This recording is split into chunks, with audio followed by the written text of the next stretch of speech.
होगा, 10 साल मान लीजिए मुझे जीना है, तो 10 साल का महत्व क्या है?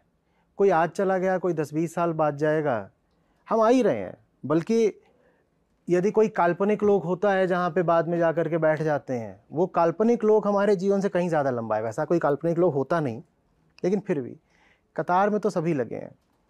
मैं समझता हूँ जो गए हैं वो हमें कुछ बहुत महत्वपूर्ण चीज़ सिखाने के लिए गए हैं। अगर उनकी मृत्यु से, उनके कष्ट से हम जीवन सीख लें तो ये सबसे बड़ी श्रद्धांजलि होती है। क्योंकि जाना तो उनको था ही, ठीक वैसे जैसे आपको जाना है, हमको जाना है, हम सबको जाना है, हम सब जाएंगे ही जाएंगे। लेकिन जाने से पहले हम जीते नहीं हैं। तो जाने वाले के लिए मैं कहता हूँ, जैसे जाने वाला हमें एक भेंट दे के गया है, एक पार्टिंग गिफ्ट दे के गया है। वो पार्टिंग गिफ्ट क्या है? सुनने में विचित्र लगेगा। वो पार्टिंग गिफ्ट है उसकी मृत्यु।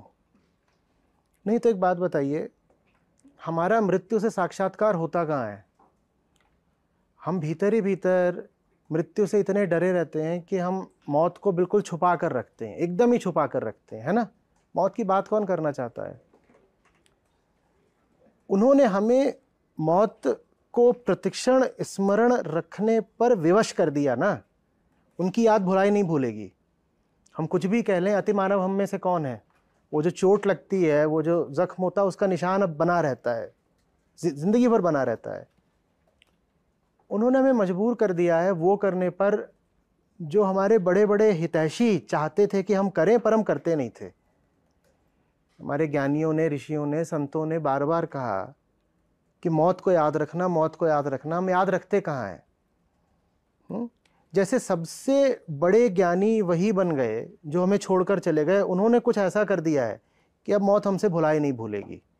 और मौत यदि भुलाई नहीं भूलेगी तो जीने के जो 10-20-40 साल हैं, ये शायद हम बहुत बेहतर जिएंगे। और अगर हम इसको बेहतर जी रहे हैं तो इससे अच्छा तोहफा, इससे बेहतर श्रद्धांजलि हम दिवंगतों को दे नहीं सकते।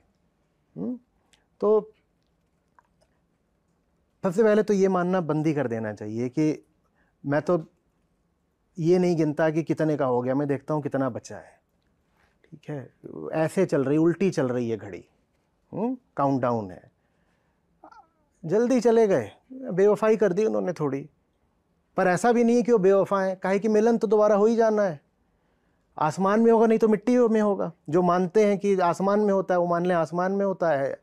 हम नहीं मानते आसमान में होता है, पर मिट्टी में तो हो ही जाएगा ना। जो राख तुम बने वही राख हम बन जाएंगे, फिर मिल